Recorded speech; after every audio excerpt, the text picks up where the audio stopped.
We are almost back to full normal European schedule, and we already have some big upsets in Spain. We also had a ton of draws in Italy, statement wins in Germany, much more on this episode 36 of the No Business Soccer Podcast. Let's dig in.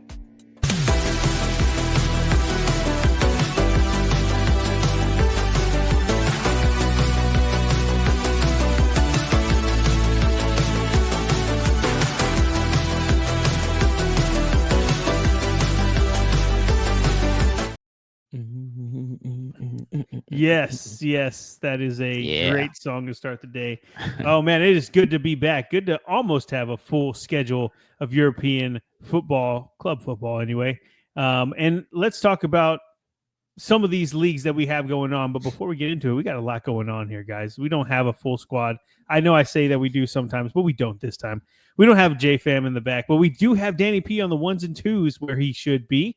And, of course, everyone's favorite hero, Hype Man Vic. Hype Man, what you sipping on, dog? I'll tell you what, we mixed it up a little bit today. We went the tequila route, feeling my Mexican ways. Also because Pinta just debuted on WWE. He's a luchador Mexican guy. So we are drinking some tequila, some Hecuadro Añejo. Absolutely delicious, really minerally. It's almost savory. It's almost like soy saucy too at some points. It's so good. So definitely recommend it. And that's what we're sipping on today, Sims. I think you just turned people off of getting that by saying it tastes like soy sauce. Who am I? I don't know. I'm not the biggest drinker, as you know.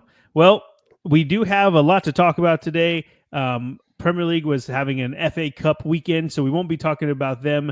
FA Cup, it's just massive right now. Maybe once it gets down to a little bit more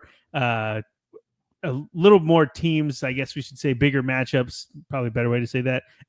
We'll talk about it. But for now, we're just going to go over La Liga, the Bundesliga, and the Serie A.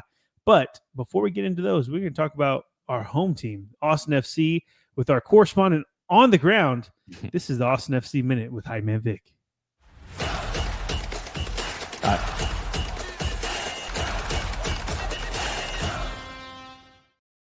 Didn't know if that graphic was coming in. My bad.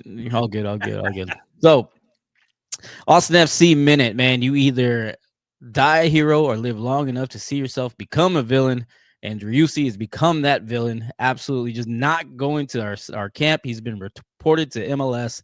I think he's still in Argentina right now. Refuses to play for Austin FC anymore. Don't know why. I don't know what we said to him. I don't know what's going on. But he's pretty much a holdout for here.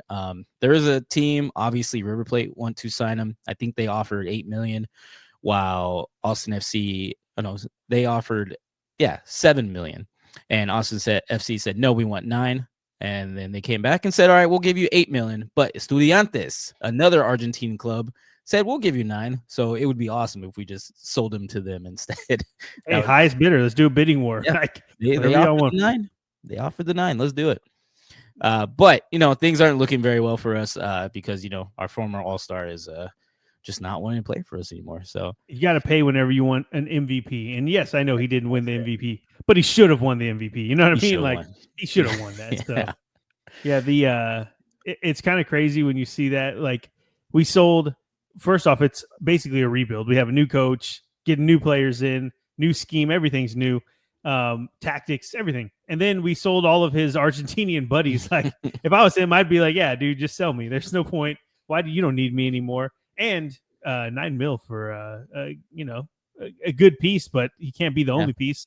That's pretty good. Although we probably spent it all on Vasquez, so I don't know. Yeah, I think it was our $10 million signing. I don't remember.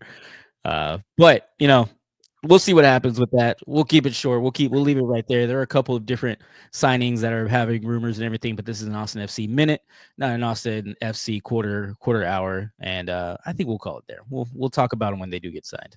All right. Well, with that, we're going to take it over to Spain. Yeah, let's do it. To La Liga.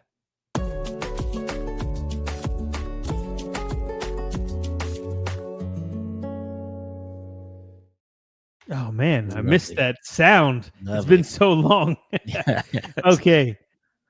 We had a lot of matches going on. Obviously, there were, I think, 2 matches that happened earlier. We'll talk about it later whenever we look at some of the results. But either way, just know that Barcelona and there you go, and Real Madrid were playing in a match of their own. So they played this 19, what's this, match day 19, like beginning of December. So 3rd, December 4th, somewhere around there. So exactly. Everything with the asterisk that you see up there. Sorry. This was done previously. Exactly. So this past weekend, we had Friday, January 10th. Rayo Vallecano gets 3 much-needed points against Celta Vigo in a 2-1 win. This result stops a run of 3 consecutive draws for Rayo as they look to start gaining some momentum. Celta, they continue to go yo-yo with those results, up and down, or Christmas. I don't know. Which one's better, Christmas or yo-yo? Which one would you prefer? Let me know in the comments. Vic, what do you prefer? Let's do yo-yo. Sounds better. Okay, yo-yo results. All right. Yeah. Saturday, January 11th, Girona gets a 91st minute stoppage time winner against Alaves, which was honestly a very lucky result for them as the defender miskicked his clearance and it fell perfectly for Solis standing in the box. Standing there. Alaves had more than enough clear chances to take points from this one. That's not good. In Diego Coca's first home match as Valladolid's manager, after taking over for the sacked Paulo Pazzolano, he gets an upset 1-0 win over Real Betis thanks to Quique Perez's second half goal.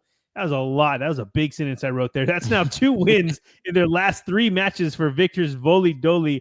And so you're saying there's a chance. We're getting close, man. Got some results. Espanyol got the scoring started after just 90 seconds against Leganes, but Los Pepineros got a goal of their own in the 13th minute, and that's where the scoring stopped in this one. Though not for lack of trying, as both teams combined for 29 shots and 11 on target. This one ends Espanyol 1, Leganes 1. Valencia and Sevilla split the points in a 1-1 draw, much to the chagrin, look at that word, chagrin, of Valencia and future Liverpool keeper Mamardashvili. I got to practice it. Mamardashvili. I know Davishvili from UFC. Yeah. But anyway, much to his chagrin, who let in a long-range strike in stoppage time. And I say let in because if you watch it, you know that he's feeling like he should have been blocking that. It took a bounce right before it got to him and went in. But, man, Valencia had these points in the bag, and they are not taking home all 3. Sunday, January 12th, the mighty Getafe get a much-needed 3 points against the informed Las Palmas. This result stops a run of 2 straight losses for Getafe, and for Las Palmas, it's just their first loss in the last 5 La Liga matches. Where am I at? That's right. So Las Palmas, they've been informed. They lose a game. Who cares? You know, they're on house money right now, but they're playing very well outside of this match. Atletico Madrid pick up right where they left off before the break as they get a 1-0 win over Osasuna. That's now 14 wins in all competitions in a row for Atleti, with 7 straight wins in La Liga and 6 La Liga matches in a row without a win for Osasuna. Man, Atletico Madrid are just on fire right now. Monday, January 13th, which was today, Real Sociedad get a 1-0 win over Villarreal after a great solo goal from Take Kubo. The little magician chased down what I would call a Hail Mary and took all 3 points for La Real. I don't know if you call this a solo goal or not, where like the defender just kicks the shit out of the ball. It didn't look like he meant to get it out there, but he was definitely trying to put some pace on that ball. And Kubo gets underneath it and takes it from there. So maybe it was an assist. I don't know. I wouldn't call it an assist. I call it a solo goal. But either way, Vic, where does that leave us with the table in La Liga? Yeah, well, like you said, Atletico Madrid have 7 straight wins in La Liga, leading them into the first spot with 44 points, looking absolutely spectacular right now. Real Madrid right behind them with 43 points in the second spot, and Barcelona is really out of shape in La Liga. A draw and 2 losses in their last 3 matches keep them at third spot with 38 points, and behind them is Atletico Bilbao with 36 points, undefeated at least in the last 6 matches that they've had, so looking pretty good. And tickling the top 4 we have is Villarreal with 30 points. Quite a big drop-off right there for those Europa and Champions League spots. But, you know, they're fighting. Still a lot of season to play. Taking a look at the bottom of the table, though, we'll find Espanyol in the 18th spot. And Espanyol currently with 16 points. Only one behind them is my Valladolid with 15 points, just getting a win. to keep them up out of the bottom spot, because Valencia has that spot with 20 in the 20th spot with 13 measly points. And snooze, I finally got something. This is cool. My Valladolid merch. We had to get this, and it's the only merch that I've ever found that's kind of close here, and it's because I had to provide the etching, so everything. I'm pretty. That's awesome. Legal, so nobody said anything that I used. They're gonna come for you, man. But hey, you got to do like the true YouTuber thing. Oh, yeah, like that. Like he said. Yeah, there you go. Yeah, there you go. That is awesome. The first merch, and since we're on this side, tell us a little bit more about Valladolid. Yes, sir. Valladolid. I don't know if we talked about it on the podcast. Actually, I'm sure we didn't. But they sacked their manager, Paulo Pezzolano, at the beginning of December, and his replacement, Diego Coca, has his work cut out for him. We'll just put it that way. Valladolid had only 2 wins with Pezzolano in the first, 17 matches, whatever they had played, 18 matches. But they've already won twice since he was sacked. So obviously it was a good move. There's cautious optimism that Coca can get Valladolid's season on the right track. And it's perfect timing now that the winter window is open. Maybe he can sell some players, brings players in, whatever needs to happen. They do have a tough task to stay up, though. But they're only a couple points away from getting out of the drop zone. And it's not like the teams above them are exceptional, is the word I'm trying to say, themselves. So, yeah, if there's a couple of wins here or there, maybe snatch a couple of draws from teams that they shouldn't be, I think there's a chance, man. I think Valladolid can stay up. It did not look like that a couple of weeks, just maybe a month ago. It looked like they were for sure going down. But, hey, here we are. They can do it. I just got their merch, man. They got to stay around a little bit longer. And I think that's why they changed it around, honestly. You get the merch, and now they're starting to be good, Mm-hmm. The other team I want to talk about is Rayo Vallecano had lost 3 straight matches in La Liga from November going into December. And after beating Celta, they are now unbeaten in their last 5 matches, with 2 of those being wins.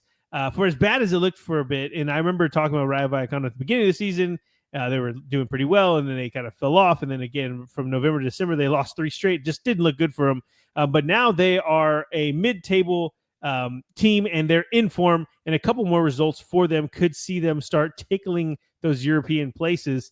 And side note, another reason why I wanted to talk about Rayo Vallecano is because James Rodriguez, who, if you remember Rodriguez, he signed for Rayo in the summer round right after the summer started, or the season started, and he played a handful of minutes for them. But he was just released, and reportedly he's heading over to Mexico for Leon. I want to say it's who it was.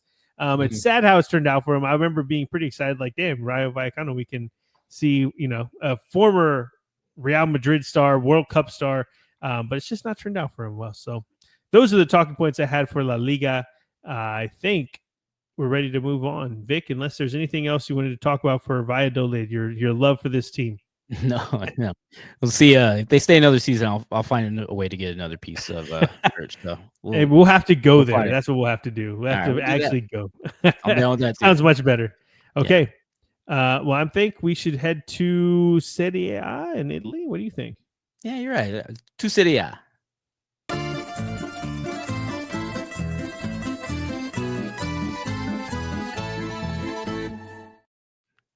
That graphic too long. I'm like, Daniel, like messing with me now. He's trying to get you. Yeah, he's trying to get All right. Well, we had a full slate of matches here. Sorry, getting my notes up. Full slate of matches in Serie A for match day 20. And on Friday, January 10th, our Lazio, they're struggling, man. They are struggling. They split the points with Como 1-1 after going down to 10 men in the 58th minute. We'll talk more about Lazio and Como in a moment. On Saturday, January 11th, the Milkmen win. Lecce beat Empoli 3-1 to get 3 crucial points in their fight for survival. And I have to say, they did it in style as the man from Montenegro, Nikola Kristovic, gets his brace with 2 sexy goals. Go check it out. It sounds weird to go check out a Lecce Empoli highlights, but it was really good. For Empoli, that is now 4 losses in 5 matches, and they are in a big slide down. After 11 straight wins, Atalanta have now dropped points and drawn in consecutive matches, this time going 0-0 with Udinese. This result sees Atalanta lose their grip on that top spot a little bit more, as they are 5 points off the top with a game in hand. The Battle of Turin ends 1-1, as we know Juventus love themselves a draw, so obviously we didn't 1-1. But this is now 3 straight draws for Torino as well, and that means only 1 win in their last 5 matches. And yes, it's a derby, but Juve should be beating a team in that type of form. And this one really came down to one man, and his name is Milinkovic Savic. It's Savage, but I didn't know if it would sound better. Milinkovic the Savage, or if it's Milinkovic Savage. I don't know what. Either way, this dude, we've talked about him a couple of times here. The Torino keeper is amazing. He made stop after stop, and he was really the only reason that Torino ended up being in this match. And yeah, man, I don't know how old he is. He might not be making a move out, but he's definitely balling out there in Serie A for Torino. Let's move on to new coach, AC Milan, as Milan split the points in a 1-1 draw with Cagliari. We'll talk more about Milan in a moment, but Cagliari have now earned 4 points from the last 2 matches, and things are looking up for them. The bottom of that table is pretty congested down there, so hopefully they can start to pump themselves up and not have to worry about that. Sunday, January 12th, Genoa get all 3 points at home against Parma and a 1-0 win.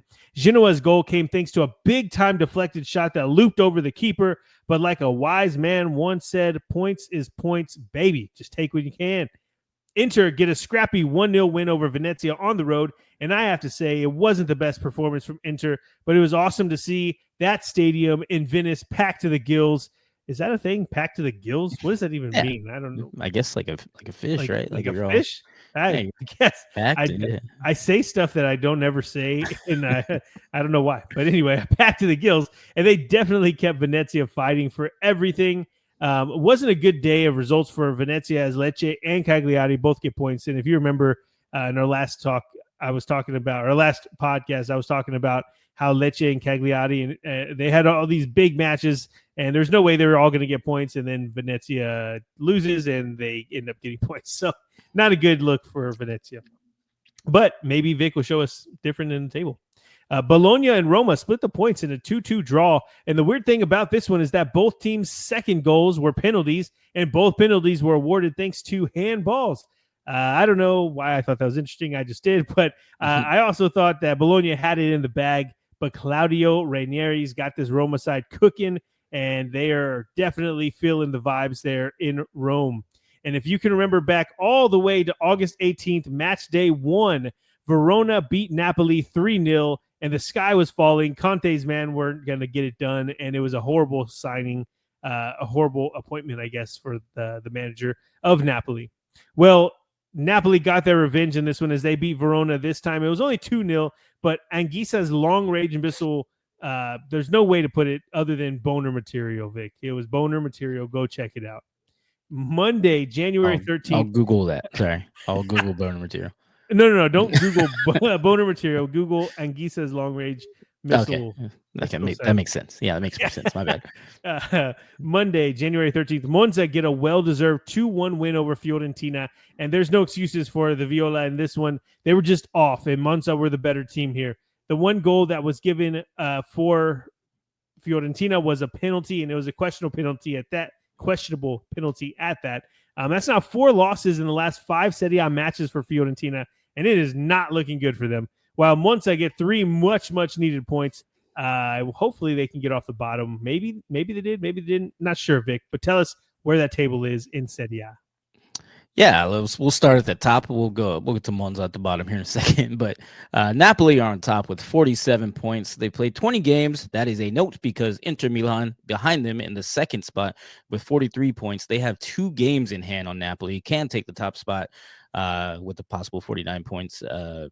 If they get it together and play those other 2 games. Atalanta is in the 3rd spot with 42 points. They also have 1 game in hand on Napoli. And in the 4th spot, rounding out the top 4, is our Lazio with 36 points. If things get interesting on the bottom, we'll start at the bottom with Monza because they did get a win. They're in the 20th spot, holding up the rest of the table. with 13 points. Venezia still have their star, still have their logo on there because they're not at the bottom with 14 points, just by one, although they did just lose, trying to get in last place against, I guess.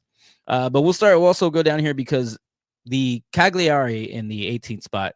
Cagliari are in the 18th spot, but from 13th all the way down to 18th, it's a 2-point spread. So one win gets you out of relegation. I tried so hard not to say regulation like 6 times. Regulators. One win gets you out of relegation, as Lecce proved, because they are the only team within the 13th through 18th spot with a win, and they are 13th spot, win 13. If they had not won, they would be in 18th with 17 points. So down at the bottom, Lecce, Empoli, Como, Parma, Hellas Verona, and Cagliari, all within 2 points of each other, fighting relegation. But back up at the top of the table, Lazio and Juventus right behind them in the 5th spot with 3 points. Lazio trying to keep their lead, and I think you're going to tell us a little bit more about Lazio this season, aren't you? I am, and it's kind of sad whenever you look at the top of the table, because whenever you see so much congestion at the bottom end, you're thinking, man, they're probably beating up at each other down there. But it's really not that way. Like, Como's pulling points off of Lazio, Udinese getting points off of Atalanta, Cagliari on Milan. It's just crazy. That's these teams at the top of the Serie A table. They were so good for so long, and then now we're hitting the halfway mark, and they're starting to drop points. But yes, we are talking about Lazio first. Our Lazio, to be exact, and they're on the struggle bus, as we spoke about a little bit earlier.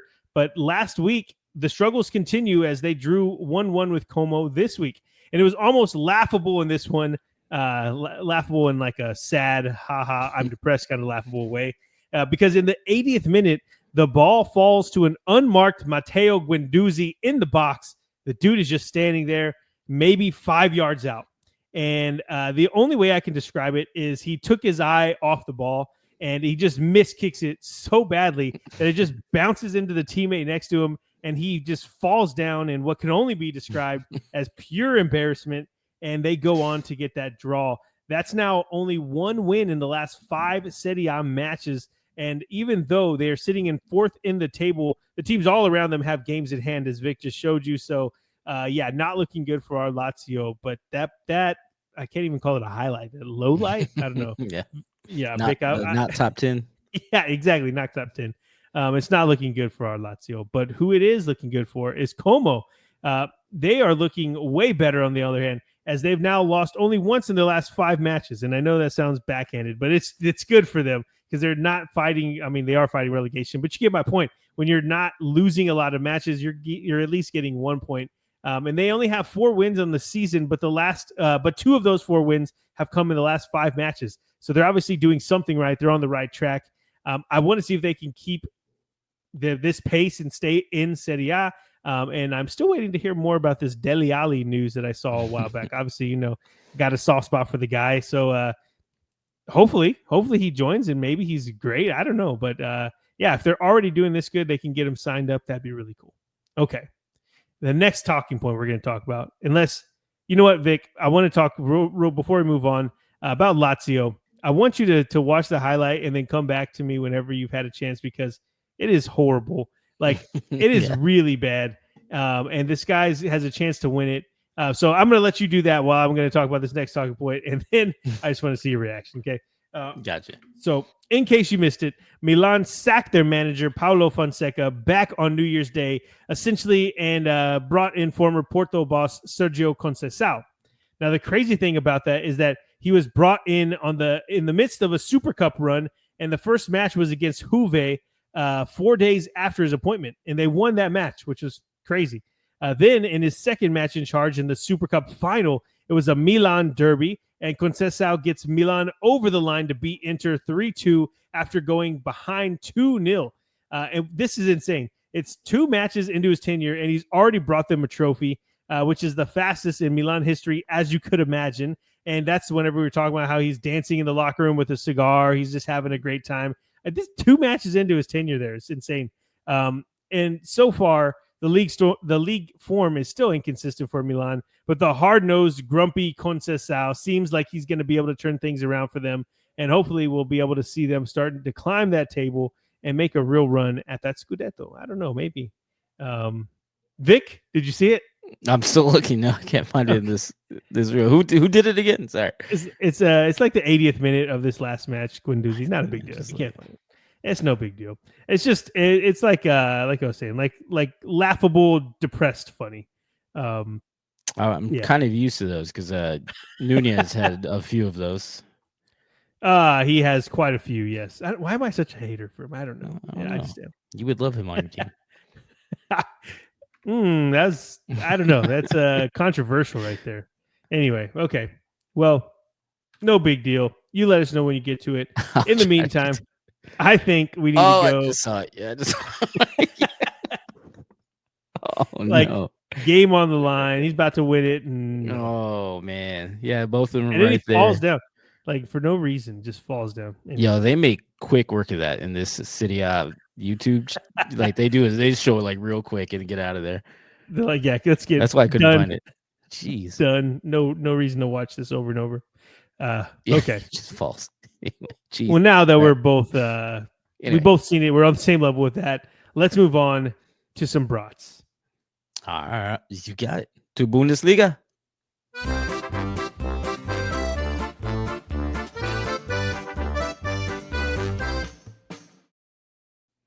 And dang, I don't know why quick. You're still drinking water.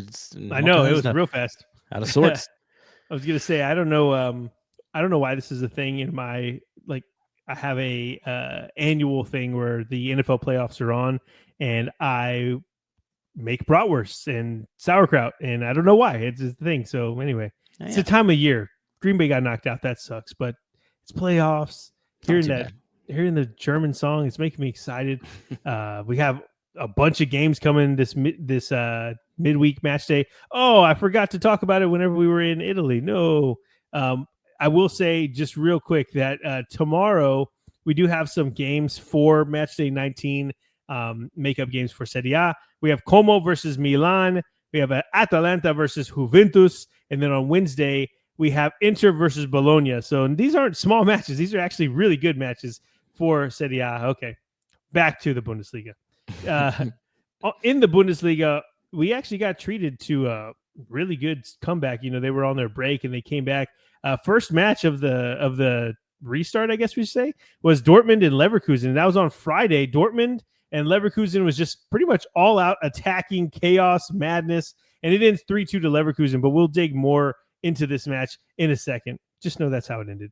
On Saturday, Frankfurt get a 1-0 win against St. Pauli and stop their skid of 2 straight losses and 3 consecutive Bundesliga matches without a win. There are big rumors that Marmoush could be heading to Man City this winter, and his goal in this one really explains why. He's just amazing. Now, the real question is he going to stay this way? Is this a fluke? We don't know, but maybe he moves to City and we find out. Freiburg beat Kiel 3-2. But just know that this match was 3-0 in the 73rd minute. 2 late Phil Harris goals makes this look a lot better than it really was. But the Freiburg faithful had their cheeks clenched for sure as they saw a 3-0 lead slipping through their fingers. Freiburg defense looked like they were just going to let this one go all the way it was insane to watch these goals come in. But they end up getting it across the line and they get a 3-2 win. Wolfsburg stopped their skid of losses at 2 with a 1-0 win on the road against Hoffenheim. And it wasn't easy. It wasn't pretty, but points is points, as a wise man once said. Hoffenheim have now gone 5 straight Bundesliga matches without a win after beating Leipzig. And I think they call this one a vampire match, right? Where I think I'm going to start calling that, where like you have a good match and then it just sucks the life out of you and you just can't beat anyone after that. So yeah. They beat Leipzig, and then it was a vampire match. They just couldn't beat anybody else after that. Mainz make it 3 wins in 3 as they beat Bochum 2-0 and continue their ascension into the top echelon of the Bundesliga. Bochum are continuing their journey back down to the second tier of German football. And we'll talk about more about Mainz in a second. What they're doing is really good. We talked about them before the break too, but just bring it back up. Heidenheim picked themselves up off the mat as they get a much, much needed 3 points in a 2-0 win over Union Berlin. This result stopped their run of 7 straight Bundesliga defeats. My God. Union Berlin have now gone 9 straight matches in the Bundesliga without a win. Both of these teams really needed 3 points. Heidenheim gets them. Bayern get a 1-0 win over Gladbach in a match that some are calling the OG der Klassiker. It was essentially all one-way traffic, though, as Gladbach only registered 5 shots, and none of those were on target, to Bayern's 23 shots and 10 on target. But in the end, Harry Kane's penalty kick is the only difference. So they were obviously set up to stifle Bayern and almost got it done. But Sunday, we saw Leipzig get a 4-2 win over Bremen as they look to get back on track in the title race. And, oh, hey, I don't know if you've heard this, Vic, but Xavi Simons is back, and he is really good. He gets a brace in this one, and Sesko scores again. Go watch the goals in this one. They were insane. Simmons is just no. Okay. No, that was just a one. That was a one-time exercise. You tell me what to do. Yeah, you got it. Wow, look at that. Simmons is just fun to watch, by the way. If you haven't seen the highlights for this one, they're fun. Leipzig with a fully healthy team, they're going to be awesome to watch. And Sesko hit a rocket. I would say that one is the second one that's boner material here. So don't Google boner material. Google Sesko's second goal. Oh, no, his goal in the match against Bremen. It was really good. Stuttgart made us wait for it, but they get it done in a 1-0 win over Augsburg thanks to a Dennis Undav goal. Stuttgart really needed this result, but it's now 3 straight losses in the Bundesliga for Augsburg, who are they're just out of sorts right now. And that's a lot of talking. That's a lot of games. Vic, tell me how the table looks in Germany. Yeah, well, the table on top is very familiar. Bayern Munich are on top with 39 points. Bayern Leverkusen right behind them, never losing Leverkusen, as you say, with 35 points in the second spot. And then you have Eintracht Frankfurt and RB Leipzig with 30 points each in the third and fourth spot, respectively. And tickling the top 4 that we have up there is Mainz with 28 points. Taking a look at the bottom of the table, Holstein Kiel and Bochum, although they did get wins last week, did get 2 losses this week. They're in the 17th and 18th spot, respectively, with 8 and 6 points. And boy, oh boy, Bochum just got beat by Mainz, who, I mean, with one more win and an RB Leipzig loss or an Eintracht Frankfurt loss, are in the top 4 and going on the Champions League. Something probably wouldn't have guessed at the beginning of the season, but tell us a little bit more about Mainz. Yes, with Mainz, you're just professional as hell, man. Love it. With Mainz beating Bochum 2-0 this weekend, that makes it 6 wins in their last 7 Bundesliga matches, and that's insane by itself. But when you take into consideration, when you look at the details, the teams that they've beat include Eintracht Frankfurt, Bayern Munich, and Dortmund, and that's just even insaner, if that's a word. I know it's not a word. If you recall, though, before the Bundesliga break, I talked about not being able to fully give Mainz their flowers, which that's kind of a curse right now. I'm starting to believe it. Because they're a great run of form. They're doing really well, but they have some tough matches coming up, and they just got past the easy part of that test, which was Bochum, because they should get past that one. But next, they have Leverkusen, Union Berlin, Stuttgart, and Werder Bremen. And not to say that that's the toughest test they can have, but it's not easy. And I want to see how they do. Let's see how they are or where they stand at the end of January, and then we'll see if they deserve some flowers. Or maybe they don't want them at all based off of how these other teams do it. I don't think they do.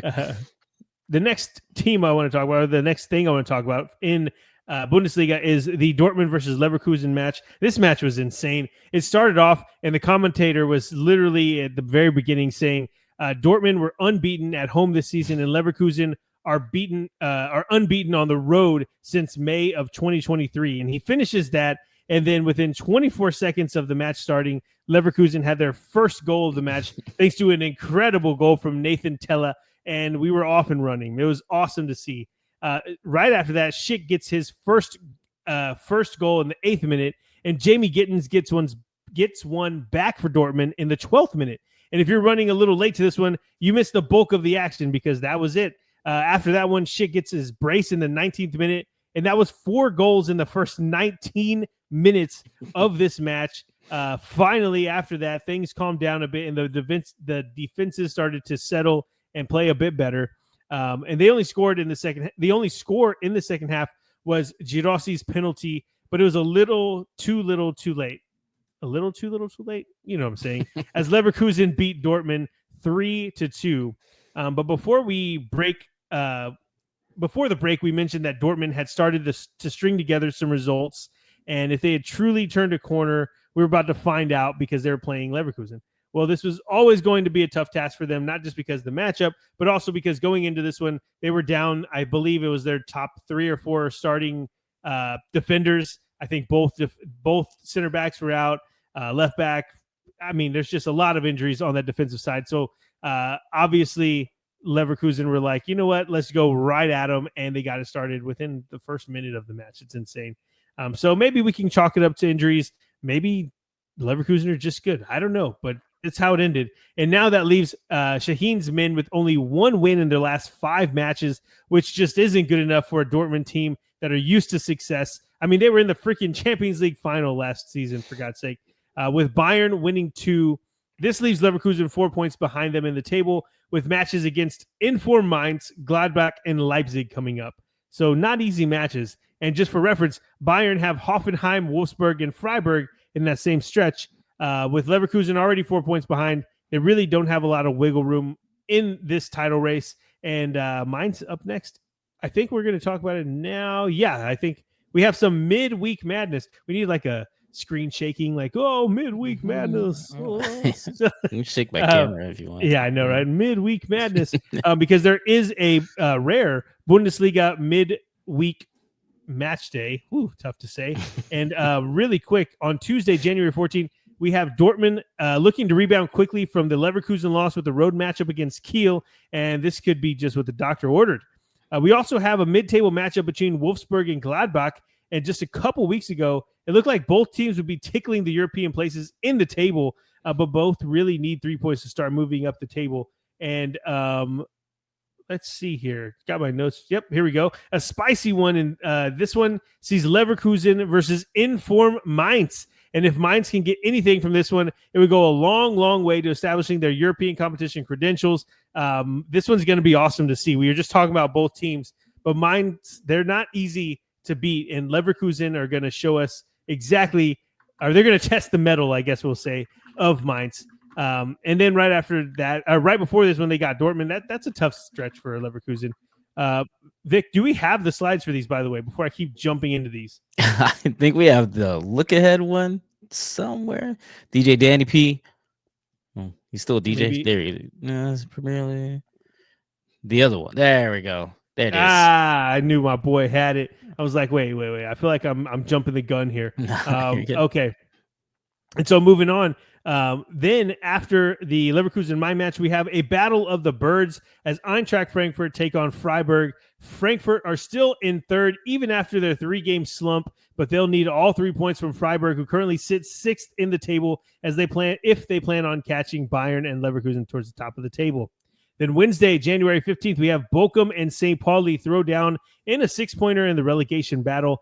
Bochum seem like they're well on their way down, but if St. Pauli can get 3 points from this match, they can start looking more towards the, I don't want to say top of the table, but mid-table than they are looking at over their shoulder towards relegation.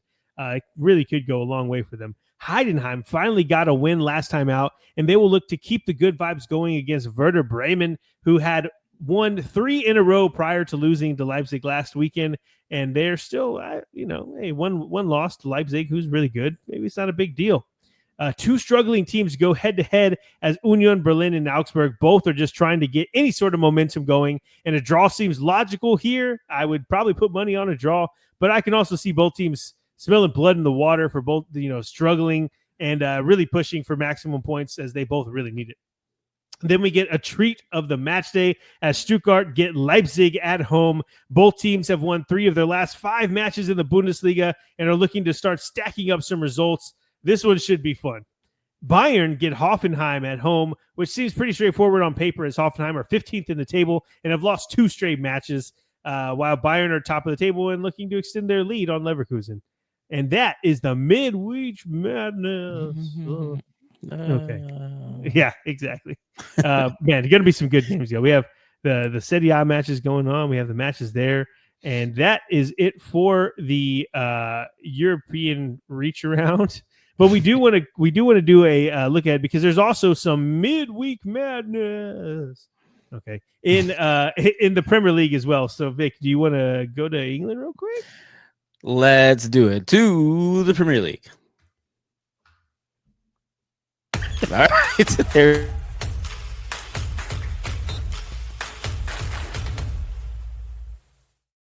We faked him out. We faked. Fuck with me now. He's fucking. You guys do it from now on. That's hilarious. That is hilarious. Okay.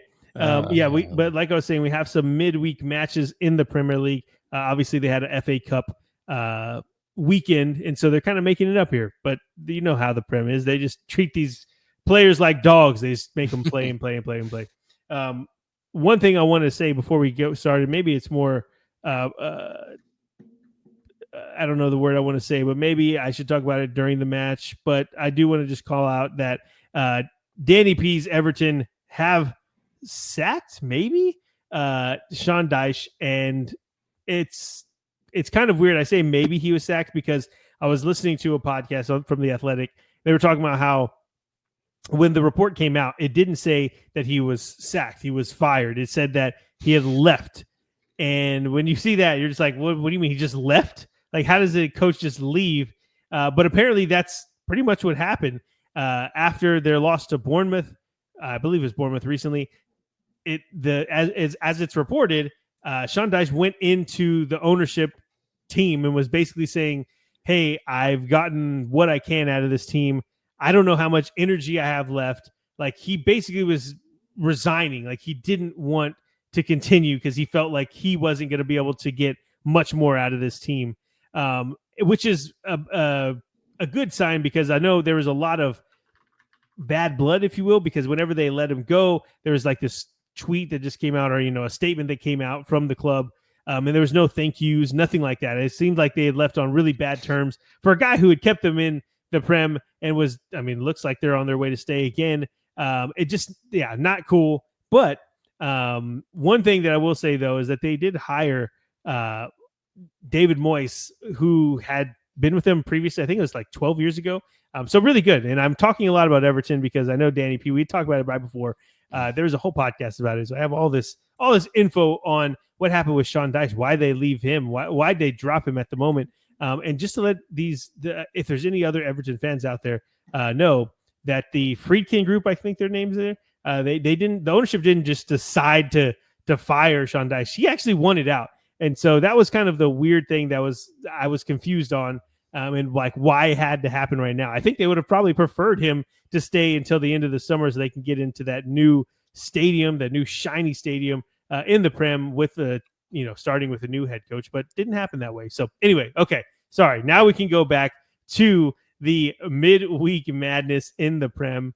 Vic, how scared are you first off? Because Liverpool have the match that they have to make up with Everton, and now you're getting David Moyes. I mean, guaranteed loss. Yeah, I was completely like ready to go until I heard that. I was like, oh no. So no, they got their day coming. Can't wait to see that. And I think Danny P and I might still go try to watch it somewhere. I don't know. So yeah, I think it was supposed to be like a 6 a.m. game, wasn't it? Yeah, it was. So now it's like, hey, hopefully it's like a 2 p.m. Much better. Okay. But tomorrow we have some Premier League action. Let's talk about it real quick. Bournemouth have a chance to get a statement win and announce themselves as a genuine European place finisher as they take on Chelsea at the Bridge. Graham Potter's West Ham take on Fulham at London Stadium as West Ham redemption story kicks off. Hopefully, maybe we'll see. Man City are on the road to face a struggling mid-table Brentford side. And can City make it 3 wins in a row, or will Brentford build on their win over Southampton last time out? Then it's a clash of top-of-the-table Titans as Liverpool travel to the City Ground to take on Nottingham Forest. Please don't forget, Vic, that Forest are the only team to beat Liverpool in the Premier League this season as they did it at Anfield last time. So we have not forgotten, I promise. Wednesday, January 15th, outside of Forest, the second most informed team in the Prem is Newcastle, and they take on Wolves, who lost last time out. But before that, they had been unbeaten in 3 matches. In what should be David Moyes' first match in charge of Everton, they will take on Aston Villa at Goodison Park. and neither team are coming into this one in good form. So it'll be interesting to see how it plays out. Maybe the new coach bump happens. Leicester City look to take points off of Crystal Palace as they are fighting for their Premier League lives. And then it's a midweek North London derby as Spurs travel to the Emirates to take on Arsenal. The last 5 North London derbies have seen 4 wins for Arsenal and 1 draw. And I'm just hoping that Spurs can take a point. Let's see it. Can Arsenal get back to their title race? We shall see. This one's going to be fun. Pulling for you. Pulling for you, Spurs.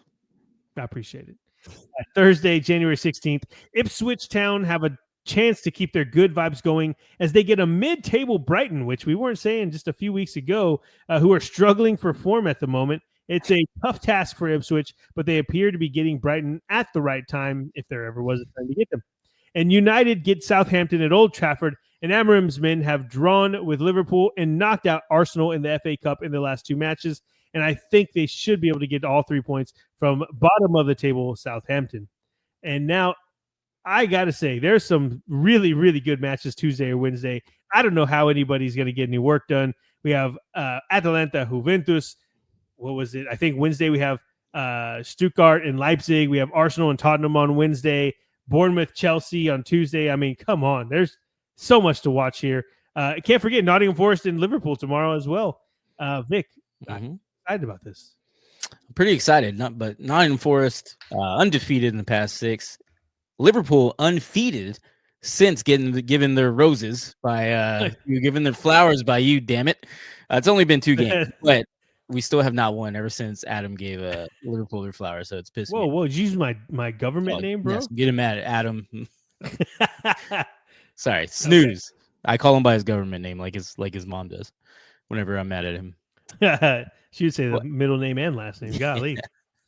So I'm pretty excited. I think it's going to be a pretty fun game. I'm also excited for you guys in Arsenal. I want to see I want to pull for you guys for this one too. Give us a little bump since you gave us our flowers. I think you owe us. That one will be fun. I think that Spurs got a little bit of good vibes going after upsetting the mighty Tamworth in the FA Cup. That's all that anybody was talking about. It was actually really scary going into that match because there was so much hype around this little team. And there was like, this is the FA Cup magic. This is what happens. And then we go into the freaking extra time and have to win it there. It was, like clenched cheeks for sure. Didn't that stadium hold like 300 people? It was like 1,000 or something like that. Like, right. Super tiny. Like, yeah. Y'all had a hallway to get ready in. Like, that was funny. It was a non-league team, like crazy how small. What a good run for them. But yeah, since we defeated the mighty Tamworth, if you saw any of these freaking ESPN posts that are going on, we should have some momentum going into this match. But yeah, getting 2 wins, right? One against Liverpool in the FA Cup, and then Tamworth or Carabao Cup, sorry, and then Tamworth and FA Cup. We get Arsenal. It should be good. I'm actually excited to see Liverpool take care of Nottingham Forest. Nottingham Forest was cool to see where they are now, but they're getting too much praise now. Like people are like, oh man, this is a good team. Maybe they could actually challenge for the title. No, they can't. And Liverpool are going to prove that. I'm ready to see it. Plus, the flower curse is not a thing, so they're going to prove that 100%. Right. It's just going to be fun. David Moyes' first match, Everton against Aston Villa. Like, oh man, Chelsea and Bournemouth, just a lot to love for this midweek madness. Okay, Vic, is there anything else we want to talk about? No. Dallas Cowboys are out. Liverpool haven't won in a while. Longhorns lost. It's been Longhorns lost. Packers are out. Spurs, they've won a couple games, but hey, we're in the same boat here. There's not a whole lot. Danny P's Tennessee Titans have the first pick, which sounds cool, but that means they were the worst team in the league this year. So don't forget that. No, the only thing I'm excited for is these midday matchups and another full weekend of full matchups too. So it's gonna be fun. It's gonna be great. That is gonna be great. Well, we shall be seeing them Thursday. I know I said that last time, but I think we're gonna be seeing you Thursday for the actual preview for this weekend's matches. And with that, Vic, take us home. Well, thank you everyone for spending some time with us talking about some European football. Follow us on all our socials. Everything is at No Business Soccer Podcast or at Twitter and TikTok for now. TikTok might be gone here pretty soon at No Biz Sock Pod. Let us know in the comments where you want to see us after we're done with TikTok. What else is out there? I don't know what else is out there for us to do that's TikTok based. Vine. Yeah, Vine. We'll open Vine back up, but you'll find us on all our YouTube shorts and everything like that. So be sure to follow us, comment down below, and let us know what you think about this episode and what you think about the 2 game days we have coming up in this midweek and the weekend. And I will stop rambling now. I appreciate everybody again, and y'all have a good one. Talk to y'all soon. Peace.